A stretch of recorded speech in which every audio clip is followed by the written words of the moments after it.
Hey tubers, I don't normally do these kinds of reviews. I'm not big for reviewing stuff, but I found really nothing as far as YouTube goes for videos regarding the Red Wing 202 boot, which is this one right here.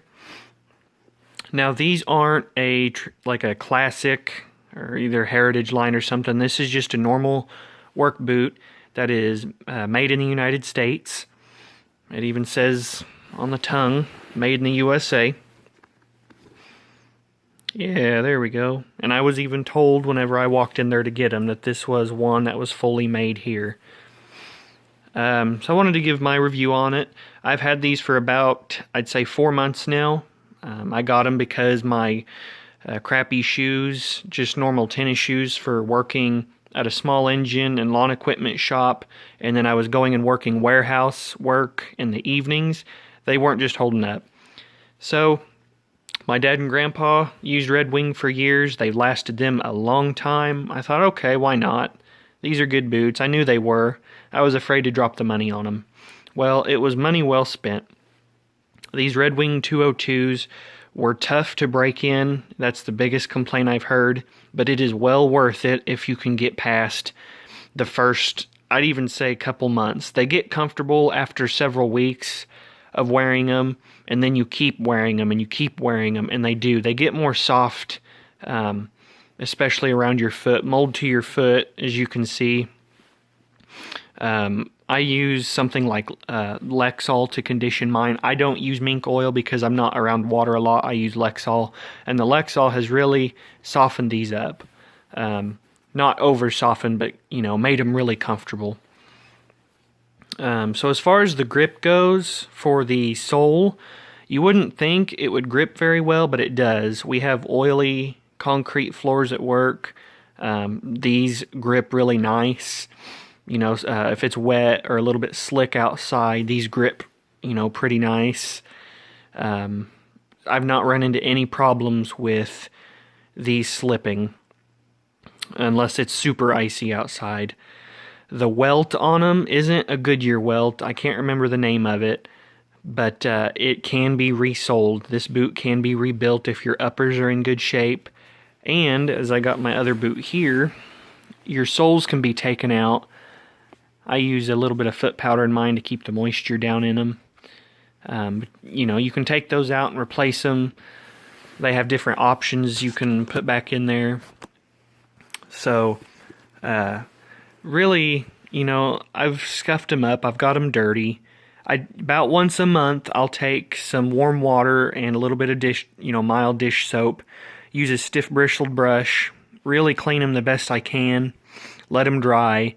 I'll put some Lexol on them, and a little bit of that Lexol goes a long way. You guys may choose to use mink oil, that's fine. And then I'll let them sit, dry, wipe them down, and then they're good to go. My one thing I should probably use on these is some sort of protector over it, just to kind of, some of these stains aren't going to come out. I kneel a lot and the tips of the toes touch the dirty concrete floor, which is what that's from. But anyways, as I said, these are made in the US. They've gotten very comfortable probably within the last month. I mean, before that it was hit and miss. Some days they seemed more comfortable than others. Other days, it seemed like I was fighting them. But they've really become comfortable. And I wear these most of the time. On the day I work 2 jobs, it's 12 and a half hours a day. And then my normal days, it's 8 hours.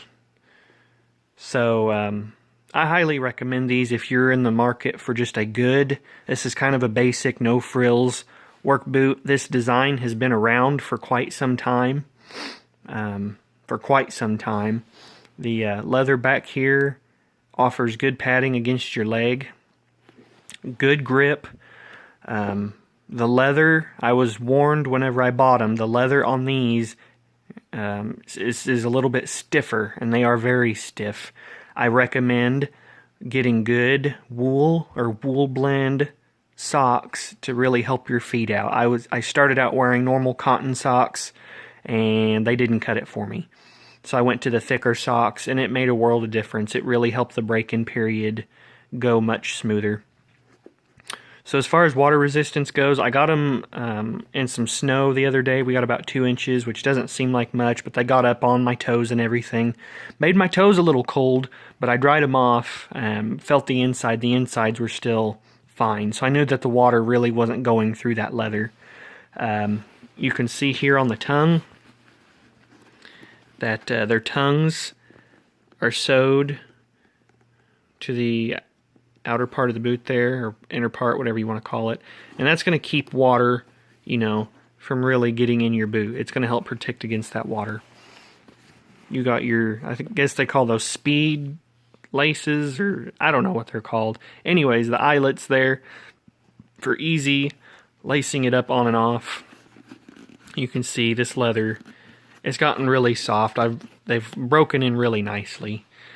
So, if you just want a good work boot without spending the money on some of the Heritage Line boots, which is what I wanted to do. I wanted to buy like a pair of 875s or something like that. That quintessential original Red Wing boot.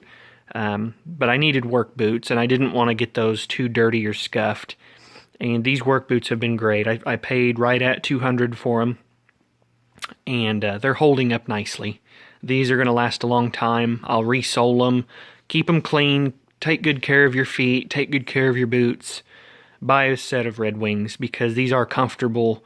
They're probably the most comfortable and the most supportive footwear that I have ever owned as far as workwear goes. I definitely recommend them. You should definitely check them out. Thank you.